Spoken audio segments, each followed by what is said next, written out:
Good evening, and thank you so much for joining us. We're going to begin with breaking news tonight because the U.S. Senate has acquitted President Trump on both articles of impeachment.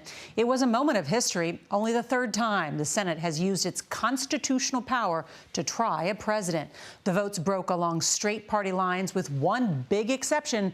Republican Mitt Romney called the president's actions a flagrant assault on the nation's fundamental values, announcing in a voice choked with emotion his decision to vote guilty. The end of the trial comes 7 weeks after the House impeached the president, but it leaves behind a deeply divided Congress and country, and it sets the stage for a bitter 2020 campaign. Nancy Cordes has followed it all from the very beginning and joins us tonight from Capitol Hill. Nancy? Nora, the president is declaring victory tonight, not just for himself, but for the entire nation. Democrats responded by calling him a rogue leader and accusing the Senate of normalizing lawlessness. Senators, how say you?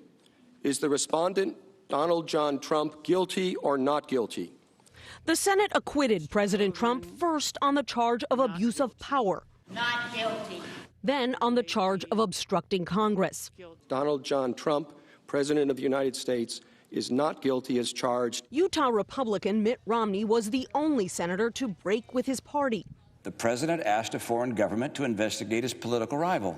He explained his guilty vote this way. Corrupting an election to keep oneself in office is perhaps the most abusive and destructive violation of one's oath of office that I can imagine. Were I to ignore the evidence that has been presented and disregard what I believe my oath and the Constitution demands of me for the sake of a partisan end, it would, I fear, expose my character to history's rebuke. Instead, he settled for his party's rebuke. Donald Trump Jr. called for Romney to be expelled from the GOP as other Republicans defended the president. Exoneration comes when President Trump gets reelected because the people of the United States are fed up with this crap. It seems the 5-month ordeal, first in the House, then the Senate, has left everyone embittered. It will be a stain on this body for all time. My friends on the left simply don't want a fair process. And Nancy joins us. So how do both sides move on from here?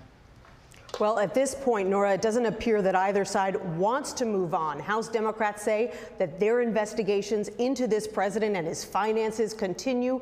And the president's campaign tonight put out a pretty defiant statement of its own, saying President Trump has been totally vindicated. This impeachment hoax will go down as the worst miscalculation in American political history.